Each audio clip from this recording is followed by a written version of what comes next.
नमस्कार भैया, नमस्कार सभी लोगों को, नमस्कार सभी लोगों का स्वागत है। तो मैं ठीक हूँ। आप लोग बताइए क्या हाल-चाल है? तो इसके अंदर हम लोग जो है वो क्या डिस्कस करने वाले हैं आज की क्लास में? तो बेसिकली आज की क्लास में हम थोड़ी-सी बात करेंगे मौर्य एम्पायर पर, ठीक है? थोड़ी-सी बात होगी किस पे? मौर्य एम्पायर पे और थोड़ी-सी बात होगी पोस्ट मौर्य एम्पायर पे, ठीक? थोड़ी-सी बात होगी किस पे? पोस्ट मौर्य एम्पायर पे। क्लियर है भाई? ठीक, मौर्य काल और मौर्य उत्तर काल। ठीक, अब आपकी एससीईआरटी में ये फिगर बना हुआ है जिसके अंदर क्या दिया गया है, अशोक के अभिलेख जहां जहां से मिले। तो एक सवाल तो आपका इस फिगर से आ सकता है। ठीक है, अगर आप इस फिगर को साथ में देखेंगे, ठीक है सर, बीपीएससी प्रीवियस से क्वेश्चन आएगा, लगा जाएंगे, जब जैसे इतना करेंगे वो भी कर लेंगे, आना होगा आ जाएगा। ठीक, इंडियन नेशनल मूवमेंट में पूरा कर ही लिए हो, बाकी हिस्ट्री से जितने क्वेश्चन आए वो भी करा दूंगा। ठीक है, ये जो पढ़ा रहा हूं ना, इसको पढ़ लो भाई, ये बहुत जरूरी है। ठीक, थोड़ा सा एग्जाम डेट बढ़वाइए। अब यार मेरे हाथ में होता तो मैं 1 महीने बढ़वा देता। ठीक है, क्लियर है? तो इसमें सबसे किनारे जो आप देख रहे हो, ये है आपका क्या, कांधार अभिलेख। ये आपका कौन सा अभिलेख है? कांधार अभिलेख। ठीक, तो एक सवाल आपसे पूछ दिया जाएगा कि ये क्या है, मोस्ट नॉर्दर्न वेस्टर्न इंस्क्रिप्शन है। मोस्ट नॉर्दर्न वेस्टर्न इंस्क्रिप्शन है, सर्वाधिक पश्चिमोत्तर प्रदेश है। सर्वाधिक क्या है? पश्चिमोत्तर क्षेत्र से प्राप्त अभिलेख है। या तो क्वेश्चन ये आ जाएगा, या फिर याद रखना कि ये जो कांधार अभिलेख है, ये कांधार इंस्क्रिप्शन क्या है, ये बाइलिंगुअल है। ये क्या है? बाइलिंगुअल है, यानी द्विभाषी है। और इसमें कौन सी दो भाषाएं हैं? तो एक तो ग्रीक का यूज किया गया है, यूनानी अभिलेख का यूज किया गया है, और दूसरा किसका यूज किया गया है? अरेमिक का यूज किया गया है। अरेमाइक अभिलेख का इस्तेमाल किया गया है। ठीक, तो ये क्या है? द्विभाषी अभिलेख है। ठीक है, तो कांधार अभिलेख, एक तो ये सवाल आ सकता है। दूसरा सवाल ये आ सकता है कि अगर आप देखोगे तो इसमें इंडिया, पाकिस्तान और अफगानिस्तान, यानी इन 3 कंट्री से इसके क्या मिलते हैं? अभिलेख मिलते हैं। कहां कहां से? इंडिया, पाकिस्तान और अफगानिस्तान, 3 कंट्रीज से इसके क्या मिले हैं? अभिलेख मिले हैं। ठीक है, 3 कंट्रीज से इसके क्या मिले? अभिलेख मिले हैं। क्लियर है? तीसरा सवाल जो तुम देखोगे वो ये कि अगर आप यहां पर ध्यान दोगे तो कलिंग से 2 अभिलेख जो मिल रहा है वो है धौली और जौगढ़। वो क्या है? धौली और जौगढ़ अभिलेख है। ठीक, अब मैं डिटेल में नहीं जा रहा कि इसमें क्या वृहद शिलालेख हैं, ये है वो है, पर एक चीज समझ लो, अशोक के अभिलेखों में 14 क्या हैं? वृहद शिलालेख है। 14 क्या हैं? वृहद शिलालेख हैं। ठीक, 14th जो है वो क्या है? मेजर रॉक एडिट्स हैं। ठीक है, मेजर रॉक एडिट्स हैं। 14 वृहद शिलालेख हैं जो 8 जगहों से मिले हैं, अलग अलग 8 स्थानों से। 14 राजाज्ञाएं, मतलब शिलालेख नंबर 1, उसके अंदर अशोक ने कुछ बात बताई होगी। शिलालेख नंबर 2, इनको ऑर्डर समझ लो, ये 14 ऑर्डर हैं और ये बड़े ऑर्डर हैं। इसके अलावा कुछ छोटे ऑर्डर्स मिलते हैं जो माइनर इंस्क्रिप्शन कहे जाते हैं, जो छोटे छोटे पत्थरों पे, उन्हें लघु स्तंभ अभिलेख। ये बड़े बड़े पत्थरों पे हैं, इसलिए इनको बृहद शिलालेख कहते हैं। ये 14 बड़े ऑर्डर हैं। ठीक है, ये क्या है? 14 बड़े ऑर्डर हैं।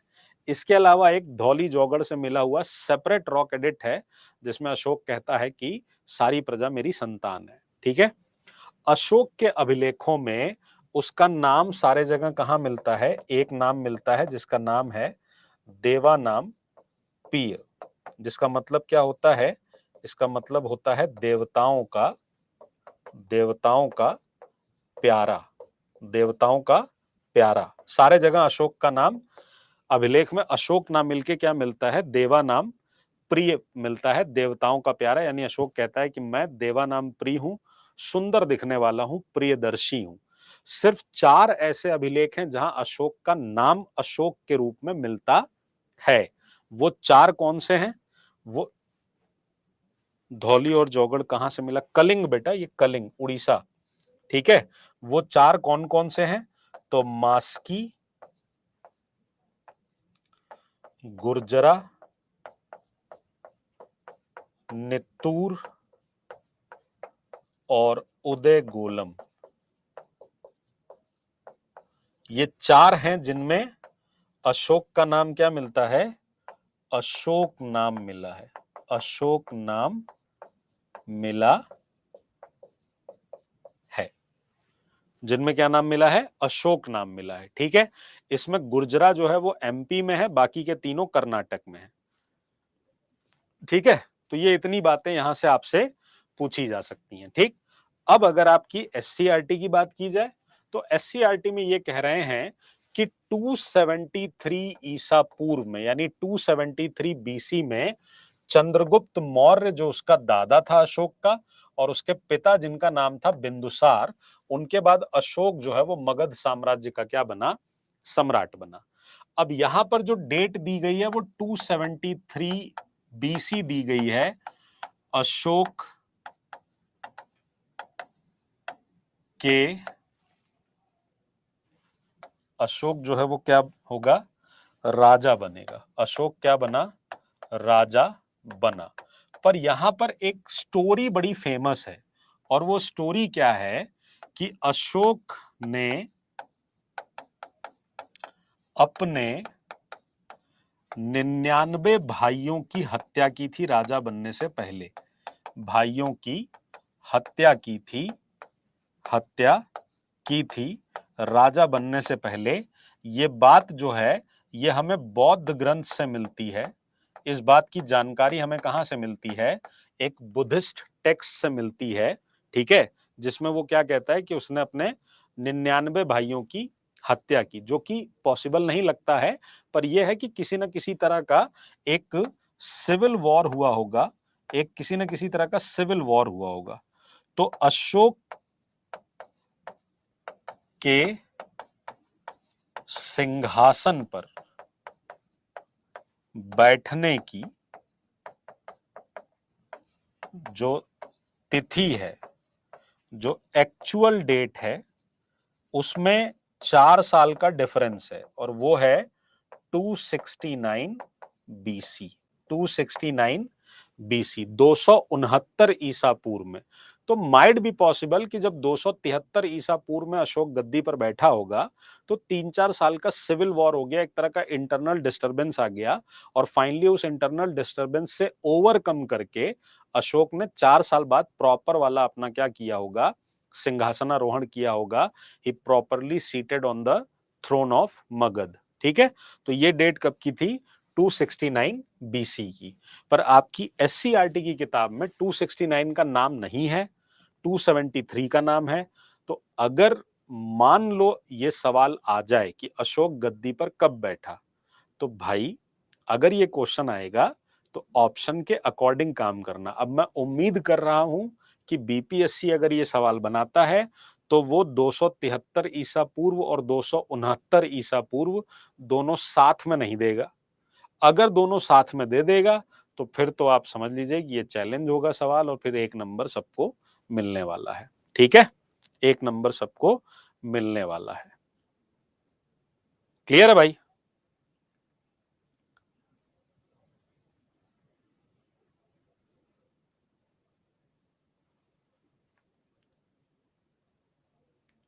ठीक, तो वैसे में ई वाला ऑप्शन सही हो जाएगा कि उपर्युक्त में से कोई नहीं या उपर्युक्त में से एक से अधिक, वो वाला ऑप्शन सही हो जाएगा अगर ई ऑप्शन रहता है जैसा कि बिहार में देते हैं तो। ठीक है बेटा, मैं उसी नोट्स की बात कर रहा हूं जो मैं, मेरे को लगता है हर बार अब भंगार की तरह मैं हर दिन देता हूं नोट्स आप लोगों को। ठीक, वो दे चुका हूं ऑलरेडी कई बार। इसके साम्राज्य में बहुत सारे नगर थे, तक्षशिला, उत्तर पश्चिम में मध्य एशिया के लिए आने जाने का मार्ग था और उज्जैन उत्तरी भारत से दक्षिणी भारत जाने वाले रास्ते में पड़ता था। यहां पर आप दो बातें याद रखिएगा कि जो तक्षशिला था, ठीक है, वो गांधार की कैपिटल था और इसको बोलते थे गेटवे ऑफ, इसको क्या बोलते थे? गेटवे ऑफ नॉर्थ वेस्ट बोलते थे। उत्तर पश्चिम का प्रवेश द्वार बोलते थे। उत्तर पश्चिम का प्रवेश द्वार कहा जाता था, प्रवेश द्वार कहा जाता था। दूसरी बात, ठीक है, दूसरी बात, उज्जैन जो है वो उत्तरी भारत से दक्षिणी भारत जाने वाले रास्ते में पड़ता था। तो उज्जैन में क्या था कि उत्तर की तरफ से आने वाला जो रास्ता था उसे कहते थे उत्तरापथ, और दक्षिण की तरफ से जाने वाला जो रास्ता था दक्षिण की ओर उसे कहते थे दक्षिणापथ। तो इसके कहीं बीच में क्या होता था? उज्जैन जो है वो पड़ता था। ठीक है, उज्जैन जो है वो इसके बीच में पड़ता था। क्लियर है ये पॉइंट? क्लियर है ये पॉइंट? क्लियर है ये पॉइंट?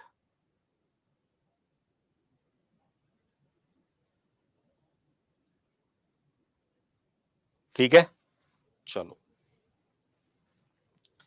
आगे बढ़ते हैं। तो देखो, तुमको पता है कि मौर्य वंश का की जो स्थापना हुई थी तो वो क्या हुआ था? अब सुन लेना जरा ध्यान से, जरा ध्यान से सुन लेना। तो मौर्य वंश जो है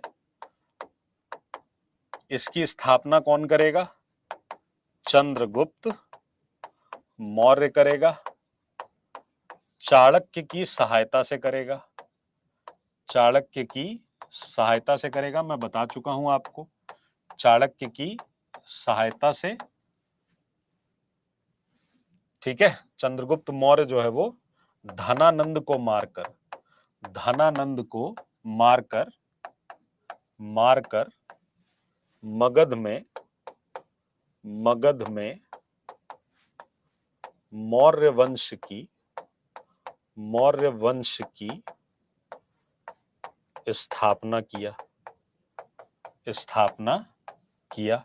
अब कहते हैं कि जिस समय चंद्रगुप्त मौर्य राजा बना था उस समय उत्तर पश्चिम क्षेत्र में एक और राजा था जिससे चंद्रगुप्त को लड़ना पड़ेगा। उत्तर पश्चिम क्षेत्र की तरफ में मैसिडोनिया नाम की जगह थी। मैसिडोनिया का राजा, ठीक है, king of Macedonia, king of Macedonia, Macedonia का राजा, उसका नाम था सेल्यूकस। ठीक, सेल्यूकस का सामना चंद्रगुप्त मौर्य से हुआ। इसका मतलब एक झगड़ा जो है वो किसके किसके बीच होगा? Chandragupta Maurya versus Chandragupta Maurya versus Seleucus. ठीक है, होगा। इसमें सेल्यूकस निकेटर क्या हो गया? हार गया। इसमें सेल्यूकस निकेटर हार जाएगा, चंद्रगुप्त मौर्य जीत जाएगा। और इसके बाद दोनों के बीच क्या हुई? इस युद्ध के बाद दोनों के बीच संधि होगी। दोनों के बीच क्या हुई? एक ट्रीटी हुई। ठीक, और सेल्यूकस ने क्या किया? सेल्यूकस ने अपनी बेटी हेलेना का विवाह चंद्रगुप्त मौर्य से हुआ, और मेगस्थनीज जो कि सेल्यूकस का राजदूत था, वो चंद्रगुप्त मौर्य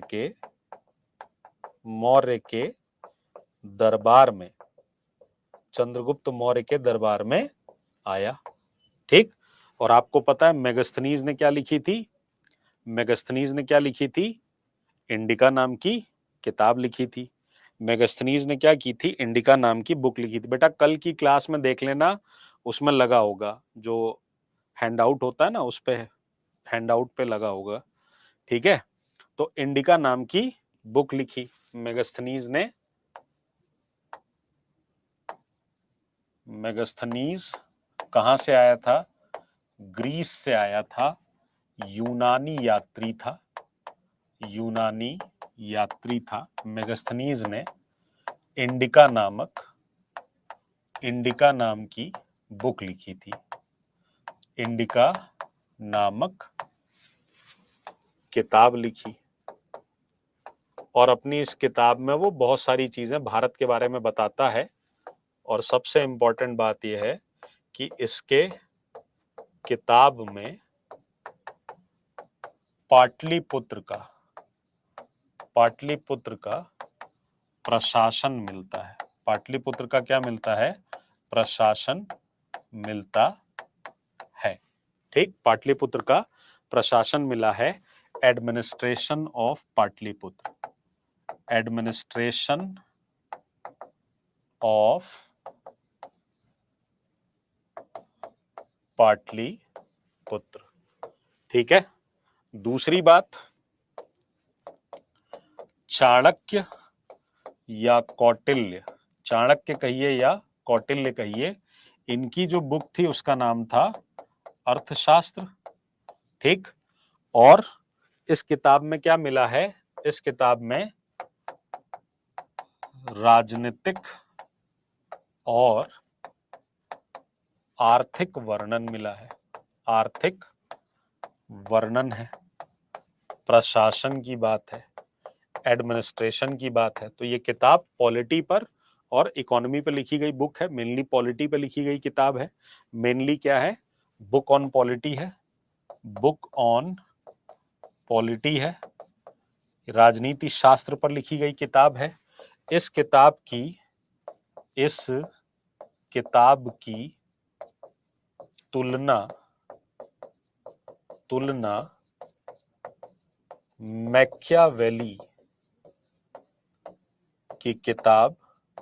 मैकियावेली की किताब प्रिंस से की जाती है। ठीक। तो अर्थशास्त्र से हमको एडमिनिस्ट्रेशन के बारे में पता चलता है, मौर्य प्रशासन की जानकारी मिलती है, मौर्य एडमिनिस्ट्रेशन, मौर्य प्रशासन की जानकारी मिलती है,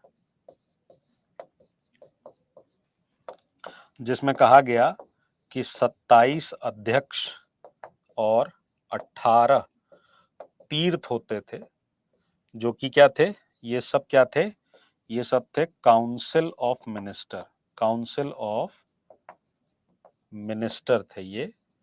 ठीक है, मंत्री परिषद थे ये सब, इतने सारे लोग इसमें होते थे।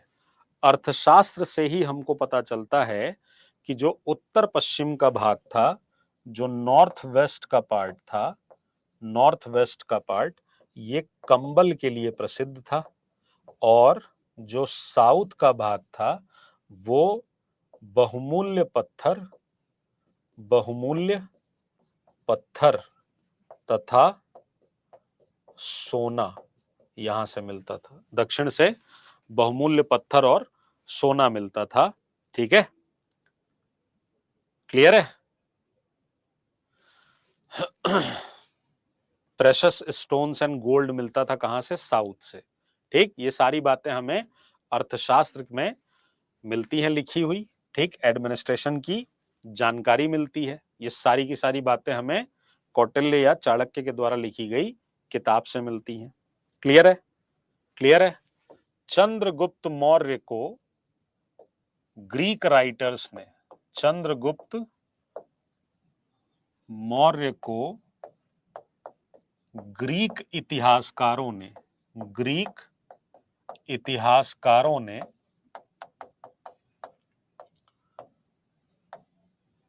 सैंड्रो कोड्स कहा है। क्या कहा है, सैंड्रो कोड्स कहा है। ठीक है, कहा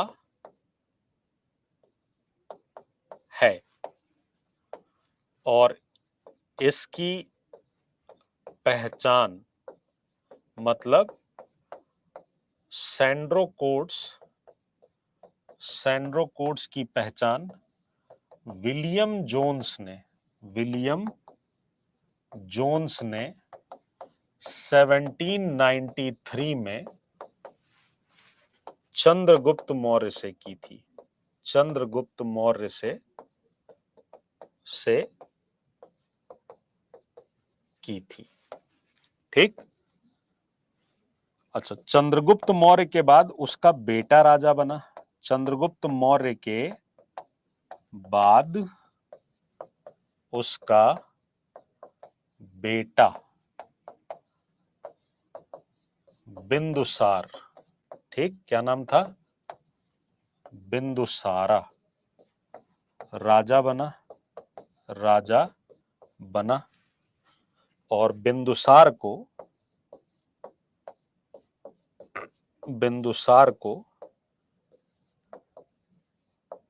अमित्रोचेट्स,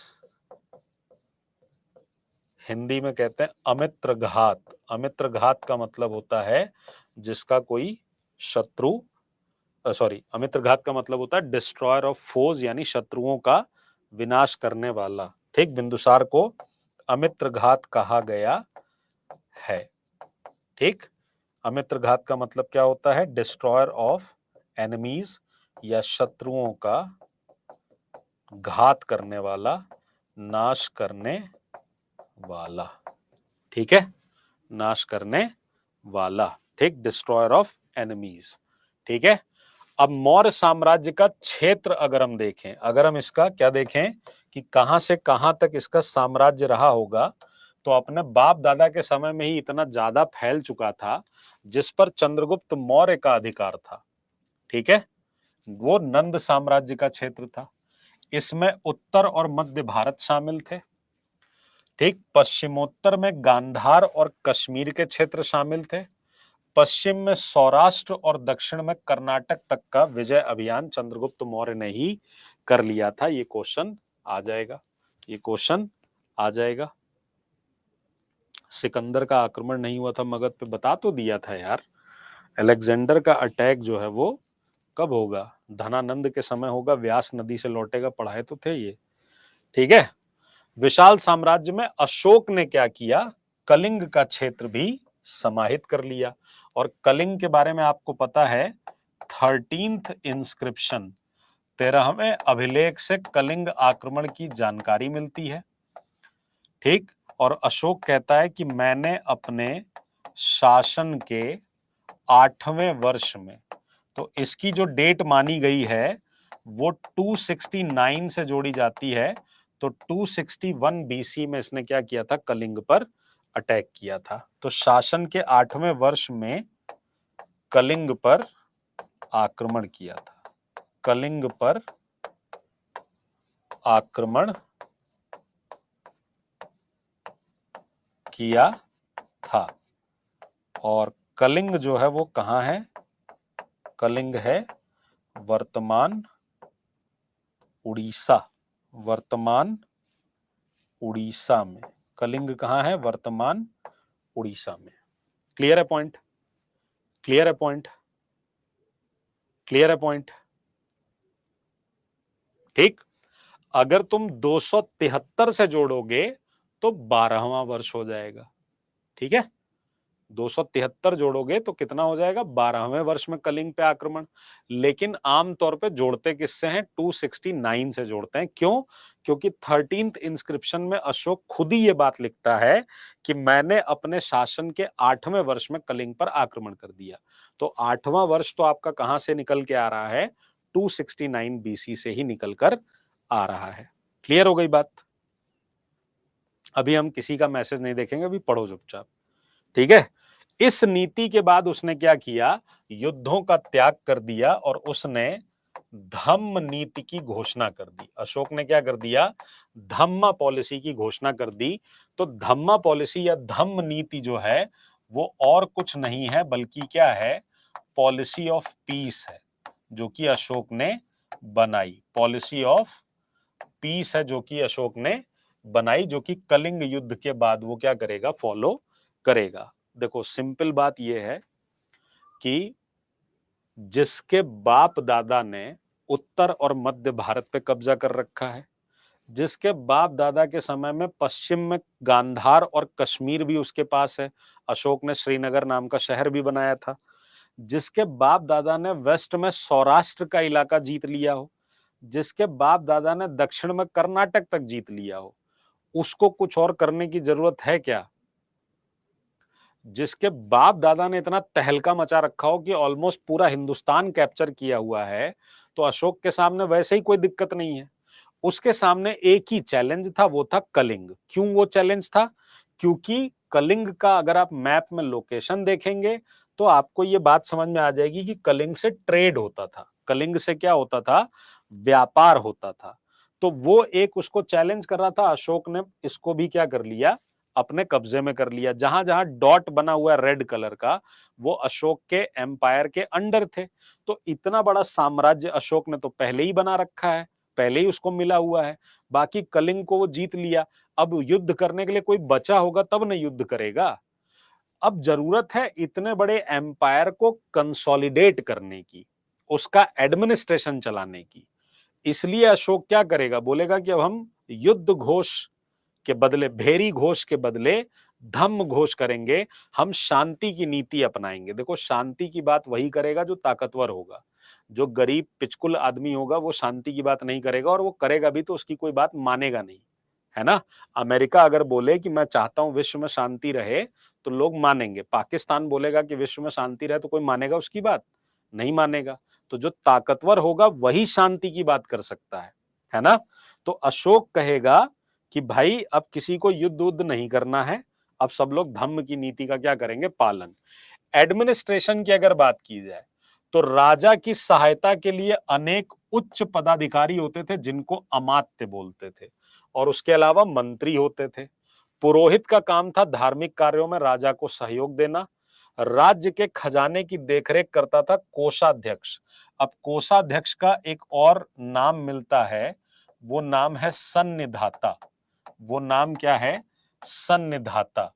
तो याद रखिएगा, सन्निधाता जो था वो ट्रेजरर था, खजांची था, कोषाध्यक्ष था। उसी तरह से समाहर्ता का काम होता था राजस्व संग्रह करना। तो समाहर्ता क्या था, ठीक है, समाहर्ता क्या था, समाहर्ता कलेक्टर था और रेवेन्यू कलेक्टर था। इसे हम क्या कहते हैं, समाहर्ता। वो क्या करेगा, वो टैक्स कलेक्टर होगा। वो क्या होगा, टैक्स कलेक्टर होगा। यहां से क्वेश्चन आना ही आना है, या तो समाहर्ता पूछा जाएगा या सन्निधाता पूछा जाएगा। चाणक्य को भी अमात्य बोलेंगे, बिल्कुल। जितने भी मिनिस्टर्स होते थे या जो मुख्य मिनिस्टर्स होते थे उनको अमात्य कहते थे, ठीक। या फिर तीर्थ और अध्यक्ष भी देखोगे कि तुम उसमें नाम दिया गया है, किसमें, अर्थशास्त्र में, ठीक है। आय का स्रोत क्या था, लैंड रेवेन्यू, ठीक। आय का स्रोत क्या था, लैंड रेवेन्यू था, भू राजस्व था, भू राजस्व। और इसका उत्पादन कितना होता था, 1/6 से लेके 1/4 भाग तक होता था, ठीक। तो ये वाला सवाल इंपॉर्टेंट है, ये वाला क्वेश्चन भी इंपॉर्टेंट है कि अशोक के टाइम पर क्या किया, अशोक के टाइम पर क्या किया गया था, लैंड रेवेन्यू कितना लिया गया, 1/6 से 1/4। इसी में अशोक अपने शासन के 20वें वर्ष में वो जाता है नेपाल, जहां पर बुद्ध का जन्म हुआ था, और वहां से एक इंस्क्रिप्शन मिलता है जिसे हम रुम्मिन देई इंस्क्रिप्शन कहते हैं, रुम्मिन देई अभिलेख कहते हैं। और वहां पर 1/6 से घटाकर कितना कर दिया गया था, 1/6 से घटाकर 1/8 कर दिया गया, 1/8 कर दिया गया था। लैंड रेवेन्यू को 1/6 से घटाकर कितना कर दिया गया था, 1/8 कर दिया था। तो अशोक का इकोनॉमिक रिफॉर्म कौन से अभिलेख से पता चलता है, अशोक का इकोनॉमिक रिफॉर्म कौन से अभिलेख से पता चलता है, रुम्मिनदेई इंस्क्रिप्शन से पता चलता है। क्लियर है पॉइंट, क्लियर है पॉइंट। रुम्मिनदेई यहां एमपी में नहीं है यार, क्या कर रहे हो। ठीक है, क्लियर है। ये यहां पर एक इंस्क्रिप्शन मिलता है नेपाल वाली साइड पे, ठीक है। ये लुम्बिनी जो दिख रहा है ना, रुम्मिनदेई या लुम्बिनी, ये रहा, ठीक है। क्लियर है भाई, क्लियर है भाई।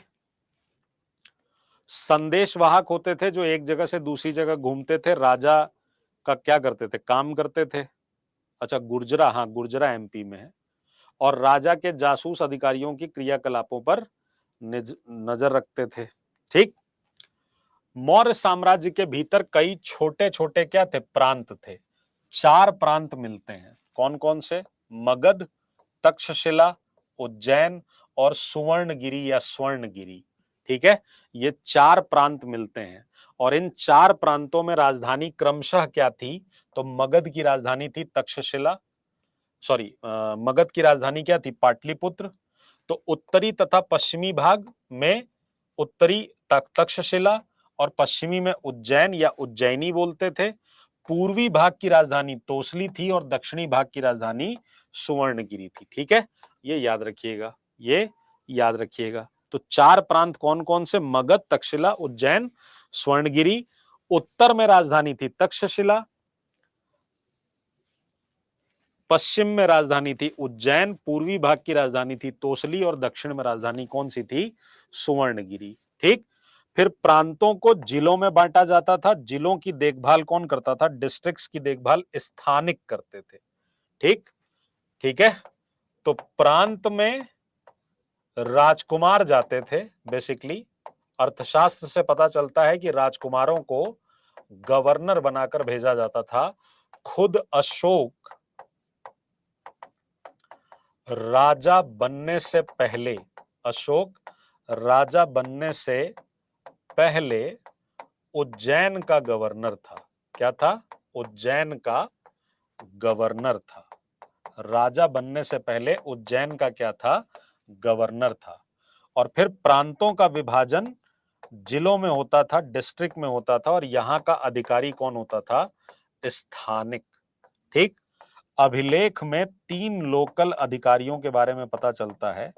अभिलेख में उनमें एक है युक्त, एक है प्रादेशिक, प्रादेशिक और एक है रज्जुक। युक्त, प्रादेशिक और रज्जुक, ठीक। ये अभिलेखों में इन 3 अधिकारियों के नाम मिलते हैं। गांव के मुखिया को ग्रामिक कहते थे, गांव के मुखिया को ग्रामिक कहते थे। ये गांव की क्या करता था, देखभाल करता था। क्लियर है पॉइंट, क्लियर है पॉइंट। तोसली कहां है, अभी तो बताया बेटा, कलिंग, कलिंग। तोसली कहां था, कलिंग में। तोसली कहां था, कलिंग में, ठीक है। वहां की कैपिटल था कलिंग की। क्लियर है। अब अगर सिटी के एडमिनिस्ट्रेशन की बात की जाए तो नगर के एडमिनिस्ट्रेशन में आपको मेगास्थनीज की इंडिका से पता चलता है। और इंडिका में बताया गया कि जो पाटलिपुत्र था, जो पाटलिपुत्र था, पाटलिपुत्र का प्रशासन, पाटलिपुत्र का प्रशासन, ठीक। पाटलिपुत्र का प्रशासन क्या करती थी, 6 समिति देखती थी और हर समिति में 5-5 सदस्य होते थे, यानी कुल 30 सदस्य हो गए, 30 मेंबर हो गए, ठीक। तो 30 सदस्य जो है वो देखती। अशोक ने तो वेस्ट में इराक तक फैलाया था। हाँ मतलब इराक तक बोलते हैं क्योंकि कांधार का पार्ट आपको वहां तक भी फैला हुआ होता था उस समय, तो इराक तक बोलते हैं, ठीक है। लेकिन इराक में हमें, जब हम ये कहते हैं कि अशोक के अभिलेख जो है वो किन किन देशों से मिले, तो फिर 3 ही देशों का नाम आता है, अफगानिस्तान और पाकिस्तान और इंडिया, ठीक। क्लियर है। न्याय प्रशासन की अगर हम बात करें तो साम्राज्य का सबसे बड़ा न्यायाधीश कौन होता था, सम्राट, ठीक। साम्राज्य का सबसे बड़ा न्यायाधीश कौन होता था, सम्राट होता था, ठीक है। इसके अलावा अलग अलग न्यायालय होते थे नगरों और गांव में, ठीक है। हमें 2 तरह के न्यायालयों के नाम मिलते हैं, एक का नाम है कंटक शोधन और एक का नाम होता था धर्मस्थीय। एक का नाम क्या होता था, धर्मस्थीय। कंटक शोधन यानी कांटे को शोध करके हटा देना, ये आपका फौजदारी अदालत थी। यहां पर चोरी हत्या इस तरह के मुकदमे सुने जाते थे। और धर्मस्थीय जो है वो कौन सी अदालत होती थी? दीवानी अदालत होती थी, यानी सिविल कोर्ट होता था, सिविल कोर्ट होता था। कंटक शोधन और धर्मस्थीय, ठीक है, क्लियर है भाई। बहुत से मामले साधारण पंचायतों द्वारा देखे जाते थे।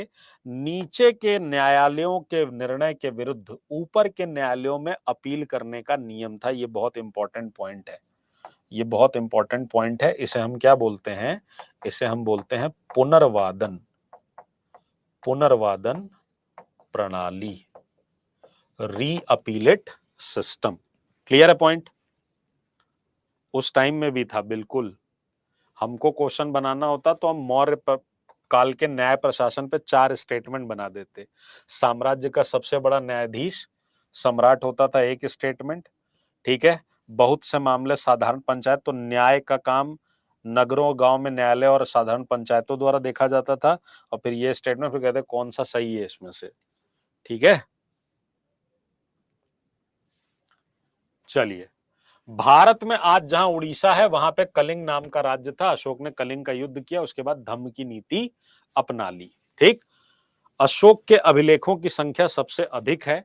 अगर हम बिहार राज्य की बात करें तो रोहतास जिले के अंतर्गत सासाराम से 2 मील पूर्व चंदन पीर नामक पहाड़ी पर अशोक के शिलालेख आज भी दर्शनीय हैं। तो ये क्वेश्चन आ सकता है, याद रखिएगा, ठीक है, ठीक है। धम्म की अगर बात करें तो धम्म क्या था? धम्म एक तरह का social and moral code of conduct था। अशोक चाहता था कि उसके राज्य के नागरिक जो हैं वो समझदार बने। वो चाहता था कि सभी लोग शांति से रहें, ठीक है। वो चाहता था कि सभी लोग शांति से रहें, सभी धर्मों का सम्मान किया जाए। ये सब बातें उसके धर्म में थी। जहानाबाद का नाम आपने सुना होगा, बिहार का जिला है। वहां पर बराबर की पहाड़ियां हैं। वहां पर कौन सी पहाड़ियां हैं? बराबर की पहाड़ियां हैं। और बराबर पहाड़ी में 3 गुफाओं की दीवारों पर अशोक के लेख मिले हैं। इनको हम गुहा लेख कहते हैं। इन्हें हम क्या कहते हैं? गुहा लेख कहते हैं। इन्हें हम केव इंस्क्रिप्शन कहते हैं। क्या कहते हैं? केव इंस्क्रिप्शन कहते हैं, ठीक है। यहां पर कह रहे हैं कि अशोक के द्वारा आजीवक संप्रदाय के साधुओं के लिए गुफा दान में दिया गया। इस क्वेश्चन के आने की पूरी पूरी संभावना है कि अशोक ने आजीवक संप्रदाय के लोगों को कहां पर दान दिया? तो कहां पर दान दिया? जहानाबाद जिला, बराबर पहाड़ी, ठीक, ठीक है। और एक शिलालेख जो हमें भाब्रू से मिलता है, भाब्रू शिलालेख, ठीक, एक शिलालेख जो हमें भाब्रू से मिलता है। अगर हम वहां की बात करें, ठीक है, इसमें पता नहीं दिखाया है कि नहीं दिखाया भाब्रू, ठीक है, कर्नाटक इसमें आपका इसी साइड में। तो भाब्रू से जो शिलालेख मिलता है उसमें अशोक की एक बात का पता चलता है, जिसमें वो कहता है कि मैं बौद्ध धर्मावलंबी होना और धम्म तथा संघ में विश्वास करने के संबंध में जानकारी। तो अशोक की बौद्ध धर्म में, या उसकी जगह यह भी दे सकता है कि त्रिरत्न में, अशोक की बौद्ध धर्म में या त्रिरत्न में आस्था का संकेत किस अभिलेख में मिलता है?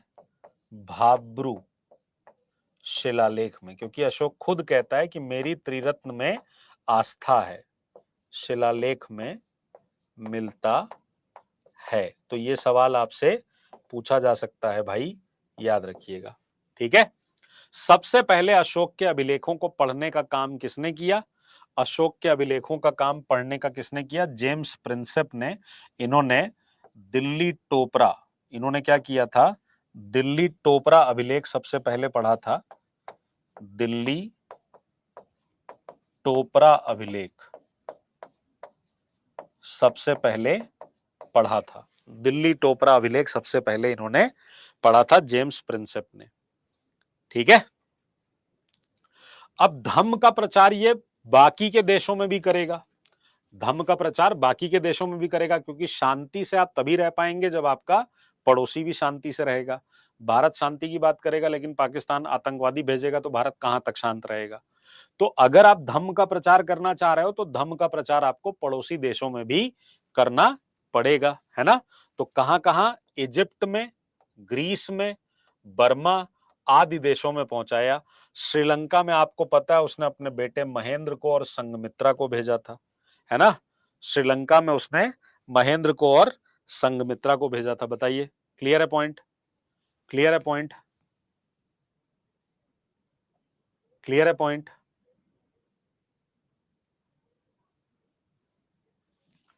ठीक है, ठीक है, ठीक है। अशोक के जो अभिलेख लिखे गए हैं वो ज्यादातर किस पे लिखे गए हैं? बलुआ पत्थर यानी सैंड स्टोन पे लिखे गए हैं, ठीक है।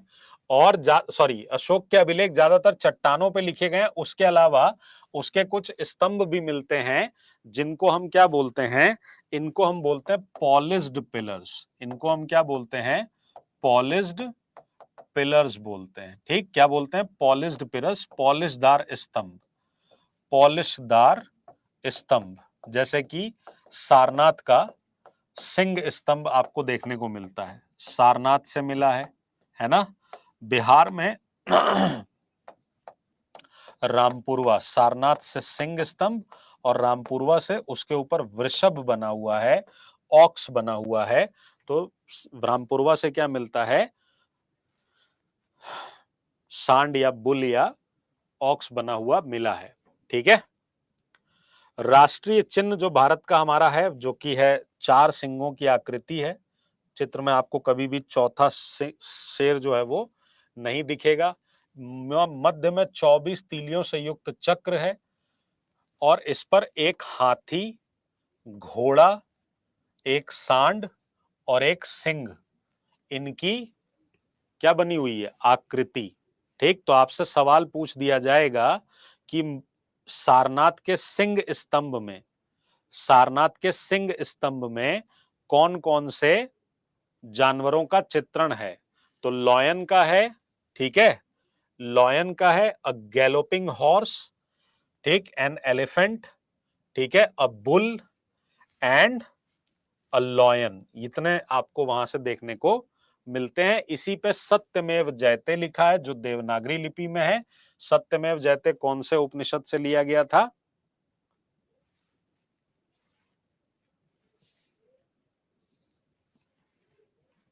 गैलोपिंग हॉर्स का मतलब होता है चौकड़ी भरता हुआ घोड़ा। मुंडकोपनिषद से, बिल्कुल सही है। बिहार में चंपारण जिले में रधिया ग्राम के निकट लौरिया अरेराज और आपको पिलर देखने को मिलता है, ठीक।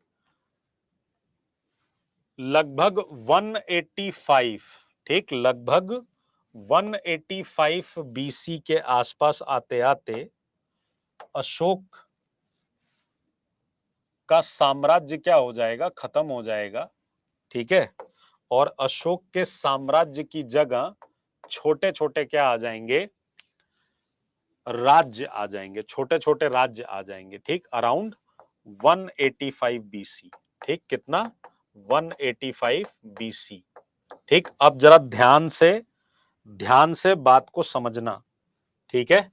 ध्यान से बात को समझना, ठीक। ये उस समय का क्या है? हिंदुस्तान है। ये उस समय का क्या है? हिंदुस्तान है, ठीक। एक समय मौर्य एम्पायर पूरे में फैला हुआ है। आपने अभी इस चीज को पढ़ा है, आपने अभी इस चीज को क्या किया है? पढ़ा है कि एक समय मौर्य एम्पायर जो है वो लगभग आप मान के चलिए कि कुछ कुछ इस तरीके का फैला हुआ आपको दिखता है, कुछ कुछ इस तरीके का फैला हुआ आपको दिखता है। लेकिन जैसे जैसे अशोक का साम्राज्य खत्म होगा वैसे वैसे ये एम्पायर क्या होगा? सिकुड़ता चला जाएगा। और जैसे जैसे ये एम्पायर सिकुड़ता चला जाएगा इसके अंदर छोटे छोटे क्या बन जाएंगे? स्टेट बन जाएंगे। छोटे छोटे क्या बन जाएंगे? स्टेट बन जाएंगे, ठीक। अगर हम नॉर्थ इंडिया की बात करें तो नॉर्थ इंडिया में मौर्य एम्पायर के बाद जो डायनेस्टी आएगी उनको कहते हैं शुंग डायनेस्टी। उनको क्या कहते हैं? शुंग वंश कहते हैं। ठीक, शुंग वंश कहते हैं। और शुंग वंश के बाद जो डायनेस्टी आती है उनको कण्व डायनेस्टी कहते हैं। ठीक, क्या कहते हैं? कण्व वंश कहते हैं। और फिर फाइनली यहां पर 300 एडी तक आते आते यहां पर गुप्ता डायनेस्टी आती है, गुप्त वंश आता है, गुप्त वंश आता है। तो मौर्य वंश के बाद अगला जो वंश आएगा वो कौन सा आएगा? मौर्य वंश के बाद अगला जो वंश आएगा वो शुंग, फिर कण्व, और फिर उसके बाद, ठीक है, उसके बाद गुप्त वंश। ठीक, अगर हम इस कोने की बात करें, यानी हम अगर बात करें आपसे नॉर्थ ईस्ट की बात करें, सॉरी नॉर्थ वेस्ट की बात करें, तो अशोक के साम्राज्य के पतन के बाद मौर्यों के समय तक आते आते, अंत तक आते आते विदेशी आक्रमण होना शुरू हो गए, जिसमें सबसे पहले आक्रमण किया किसने? इंडो ग्रीक लोगों ने। सबसे पहले आक्रमण किया किसने? हिंद यूनानी। सबसे पहले आक्रमण किसने किया? हिंद यूनानी। ठीक है, उसके बाद जो लोगों ने आक्रमण किया उनका नाम था शक वंश। शकों के बाद जिन्होंने आक्रमण किया उनको पर्थियन बोलते हैं। क्या बोलते हैं? पर्थियन बोलते हैं, पहलव बोलते हैं। पहलव अलग होते हैं, पल्लव अलग होते हैं। और पहलव के बाद जो लोग आए उनको बोलते हैं कुषाण। उनको क्या बोलते हैं? कुषाणा, कुषाण वंश। ये लोग यहां से बारी बारी क्या कर रहे थे? अटैक कर रहे थे, ये सारे लोग। और अगर मैं साउथ की बात करूं, अगर मैं आपसे साउथ की बात करूं, तो साउथ में ये याद रखिए कि इस पोर्शन में जो लोग मौर्य वंश के बाद आए उन्हें हम कहते हैं सातवाहन। उन्हें हम क्या कहते हैं? सातवाहन वंश कहते हैं। और सातवाहनों के बाद जो वंश आया उनको हम बोलते हैं वाकाटक वंश। उनको हम क्या बोलते हैं?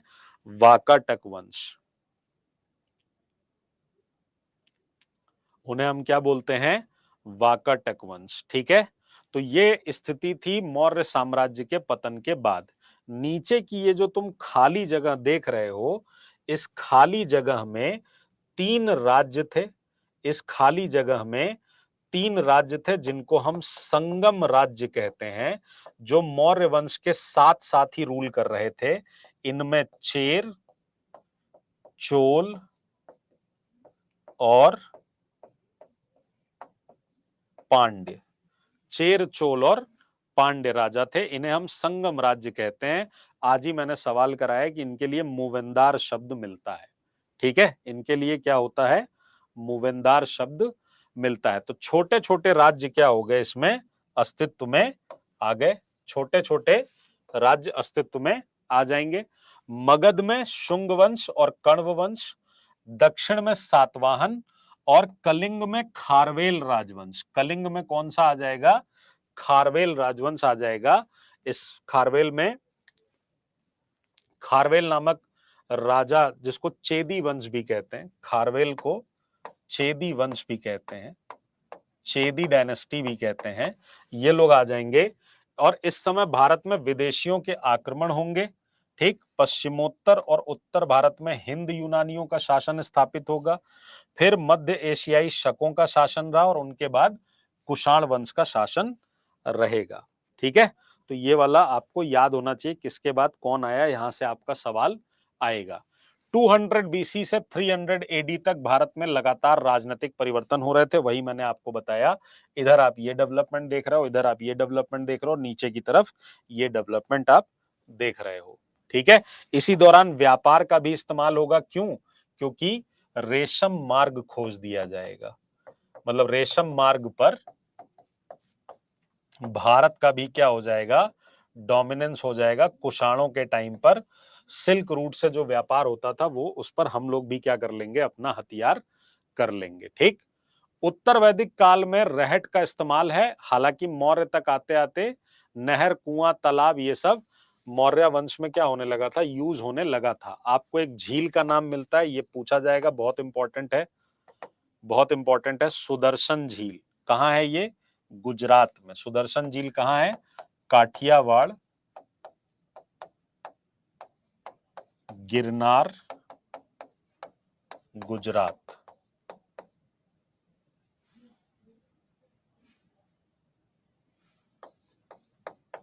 गुजरात में, काठियावाड़ जिले में, गिरनार प्रदेश में, गुजरात में सबसे पहले इसका निर्माण चंद्रगुप्त मौर्य करवाएगा। यहां से मैंने आपको बता रखा है कि जूनागढ़ अभिलेख संस्कृत भाषा में लिखा गया पहला अभिलेख, संस्कृत भाषा में लिखा गया पहला अभिलेख था। ये यहां से क्या होगा, आपको मिलेगा। रुद्रदामन कहता है कि मैंने इसे दोबारा बनवाया, ये टूट गया था और मैंने इसको बनवाने में किसी तरह का अपनी प्रजा से कोई कर नहीं लिया, मैंने इसको फिर से बनाया। तो आपसे सवाल पूछेगा कि सुदर्शन झील का पुनर्निर्माण उस राजा के द्वारा किया गया जिसने अपनी प्रजा से कोई कर नहीं लिया, वो राजा कौन था? तो कौन सा राजा है वो? रुद्रदामन। ठीक है, रुद्रदामन। बाद में इसकी और कई बार मरम्मत होगी और फाइनली इसको स्कंदगुप्त, जो गुप्त वंश का शासक था, वो भी क्या करेगा, बनवाएगा। वो भी क्या करेगा, बनवाएगा। मौर्य पीरियड में व्यापार वाणिज्य का भी इंपॉर्टेंस बढ़ेगी। मैंने आपको बताया चीन से होने वाला रेशम का व्यापार इसी रेशम मार्ग से होता था मौर्य एम्पायर तक। बाद तक आते आते वो लोग भी होंगे। दक्षिण की अगर बात करें तो दक्षिण में क्या होता है, दक्षिण में संगम काल आ जाता है। ठीक, और इसके लिए आपको पता है कौन सा वर्ड यूज किया गया है? मूवेंदार वर्ड यूज किया गया है। कौन सा वर्ड यूज किया गया है? मूवेंदार वर्ड यूज किया है। मूवेंदार का मतलब होता है तीन मुखिया। मूवेंदार का मतलब क्या होता है? तीन मुखिया। तीन मुखिया कौन कौन से हैं? मैंने आज सवाल भी कराया है आपको यूट्यूब के ऊपर, चेर, चोल और पांडे। चेर, चोल और पांडे। ठीक है, मेन इसमें जो बंदरगाह था वो पुहार है। ठीक है, पुहार को हम और किस नाम से जानते हैं? कावेरी पट्टनम के नाम से जानते हैं। हमारे यहां वाले एरिया से व्यापार होता रहा होगा रोमन साम्राज्य का, क्योंकि हमको अरिकामेडु नाम की जगह से इसके संकेत मिलते हैं। अरिकामेडु को ग्रीक लैंग्वेज में पेडोग भी कहा जाता है, अरिकामेडु को।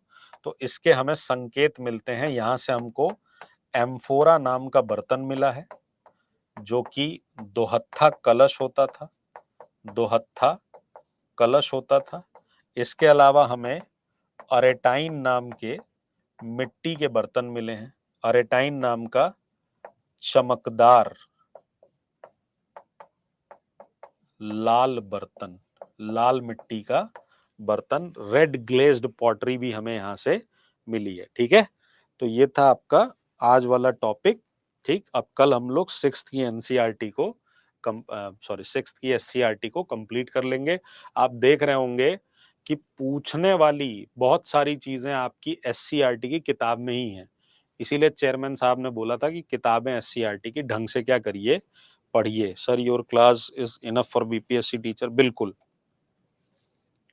बिल्कुल।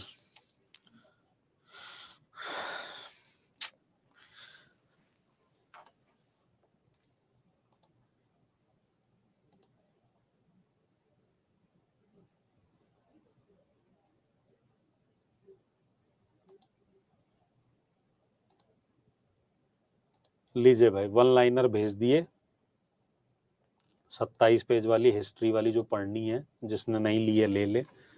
ठीक, नंबर कम आ रहे हैं, तुम लोग पहले पढ़ तो लो यार। पता नहीं क्यों टेस्ट लगा रहे हो, समझ ही नहीं आ रहा है। एक बार, दो बार, तीन बार पढ़ने, एक बार में पढ़ के याद हो जाता है क्या? दो दो तीन तीन बार पढ़िए, है ना। एक दिन में एक पीडीएफ मांगा करो, क्योंकि एक की ही जगह है। अब आईएनएम का मेरे को लगता है अब तक मैंने 4 बार तो भेज दिया होगा। मैं हर क्लास में यही करता हूँ, मैं हर क्लास में पीडीएफ ही भेजता रहूं।